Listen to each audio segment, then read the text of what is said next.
सन 2024-25 मधील इयत्ता 1ली ते 8वीच्या तसेच सर्व प्रकारच्या विद्यार्थ्यांना प्रमोट करण्यासाठी कार्यालयाने दिलेल्या सूचनेप्रमाणे आपण क्रिया पूर्ण करूया। यापूर्वी आपण UDIS प्लस वर प्रमोशन ही क्रिया पूर्ण केलेली असेलच। आता आपण स्टुडंट पोर्टलवर जाऊन प्रमोशनची प्रक्रिया पूर्ण करूया। त्यासाठी सर्वप्रथम स्टुडंट पोर्टल ओपन करा। स्टुडंट पोर्टल ओपन केल्यानंतर अशा पद्धतीची विंडो ओपन होईल। त्यामधून प्रमोशन या टॅबवर क्लिक केल्यानंतर अशा पद्धतीचा डॅशबोर्ड ओपन होईल। यामधून आपण मी नुकतंच इयत्ता 1लीचे प्रमोशन पूर्ण केले आहे। आता आपण इयत्ता 2रीचे प्रमोशन पूर्ण करूया। आमच्याकडे इयत्ता 1ली ते 4थी पर्यंतची शाळा असल्या कारणाने येथे फक्त 4 वर्ग तुम्हाला दिसतील।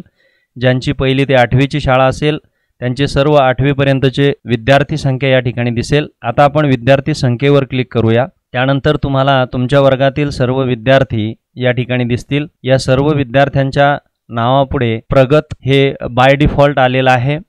ते जर प्रगत असतील तर प्रगतच ठेवा। त्यापैकी जो विद्यार्थी अप्रगत असेल त्याला अप्रगत करा आणि त्यानंतर प्रमोट या बटनावर क्लिक करा। विचारलेल्या पॉपअप मेसेजला ओके करा आणि आता तुमचा प्रमोशन कंप्लीटेड सक्सेसफुली हा मेसेज या ठिकाणी आलेला आहे, तो ओके करा। बघा या ठिकाणावरून इयत्ता 2री हा वर्ग 24-25 साठी इयत्ता 3री या ठिकाणी गेलेला आहे। याच पद्धतीने आता मी 3ऱ्या वर्गाचं प्रमोशन करत आहे। त्यासाठी दिलेल्या संख्येवर क्लिक करा। हे 30 विद्यार्थी माझ्या वर्गात आहेत, हे या ठिकाणी आलेले आहेत। आता मी प्रमोट या शब्दावर क्लिक करत आहे आणि कन्फर्मेशन देत आहे। लगेच प्रमोशन कंप्लीट सक्सेसफुली असा डेटा या ठिकाणी येईल। आता तुमचा फक्त 4था वर्ग या ठिकाणी तुम्हाला प्रमोशन न केलेला दिसेल। त्याच्या संख्येवर क्लिक करा। आलेले विद्यार्थी 25 आहेत आणि त्यांना प्रमोट करा। आलेला मेसेज ओके करा। लगेच तुम्हाला प्रमोशन कंप्लीटेड सक्सेसफुली हा मेसेज या ठिकाणी येईल। अवघ्या 2 मिनिटाची ही प्रक्रिया आहे। आता या ठिकाणी तुम्हाला no data available in table असं 2023-24च्या या बॉक्समध्ये दिसेल आणि 24-25च्या बॉक्समध्ये मात्र तुमचे सर्व वर्ग या ठिकाणी दिसतील।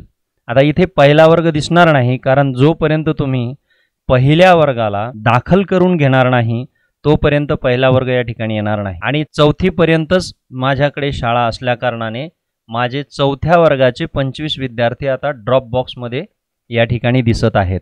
शाळेच्या ड्रॉप बॉक्समधून संबंधित शाळेने ज्या शाळेमध्ये हे विद्यार्थी प्रवेश घेतील त्या शाळेंची रिक्वेस्ट येईल आणि 5व्या वर्गासाठी हे 25 विद्यार्थी उपलब्ध असतील। अशा पद्धतीने आपण या ठिकाणी अतिशय सोप्या पद्धतीने प्रमोशन पूर्ण करू शकतो।